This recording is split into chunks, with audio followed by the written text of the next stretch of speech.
네, 한국인 단체 관광객을 태운 유람선이 헝가리 부다페스트의 다뉴브 강에서 침몰했습니다. 이 사고로 우리 국민 7명이 구조가 됐지만 7명은 숨졌고 또 19명의 국민이 아직 실종 상태인 것으로 확인되고 있습니다. 네, 외교부 나가 있는 취재기자 연결해 자세한 소식 들어보겠습니다. 지성림 기자. 네, 사고가 발생한 지 16시간이 지났지만 안타깝게도 추가로 구조 소식이 들어온 것은 아직 없습니다. 외교부 발표에 따르면 현재까지 확인된 사망자는 7명으로 이들은 모두 한국인인 것으로 알려졌습니다. 실종자는 21명인데 그중 헝가리인 2명을 제외한 한국인 실종자는 19명으로 확인됐습니다. 구조된 생존자 7명은 모두 한국인으로 현지 병원 3곳에 분산돼 치료를 받았습니다. 이들 중 3명은 이미 퇴원했고 1명도 오늘 중 퇴원할 예정이라고 합니다. 현지에서는 실종자들에 대한 수색 작업이 이어지고 있습니다. 현재 헝가리는 오후 시간대이지만 불어난 물로 구조 작업은 난항을 겪고 있는 것으로 알려졌습니다. 물이 불어 강물의 수위가 높고 유속도 빠른 데다 수온도 15도 이하인 것으로 전해졌습니다. 인양 작업도 준비 중이지만 수율이 걸릴 수도 있을 전망입니다.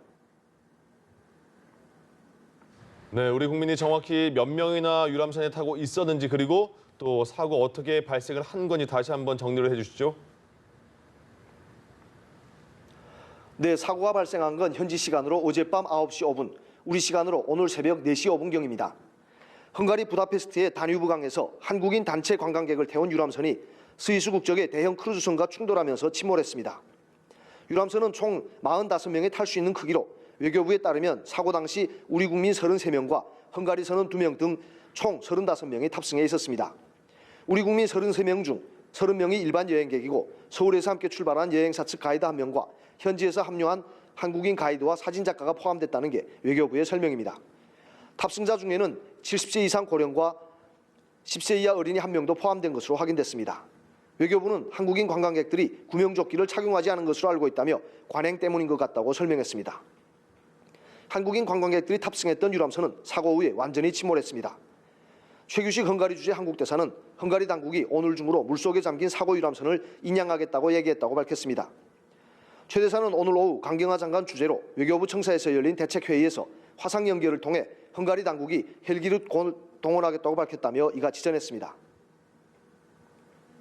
네, 그렇다면 현재 우리 정부의 대응은 어떻게 이루어지고 있는지도 궁금한데요. 구조 대원을 포함한 신속 대응팀을 현지에 보냈다고요?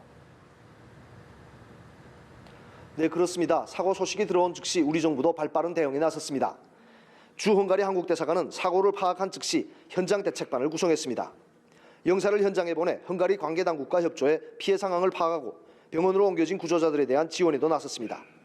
정부는 외교부 중심으로 중앙재난안전대책본부를 운영하고 정부 합동 신속대응팀을 파견했습니다.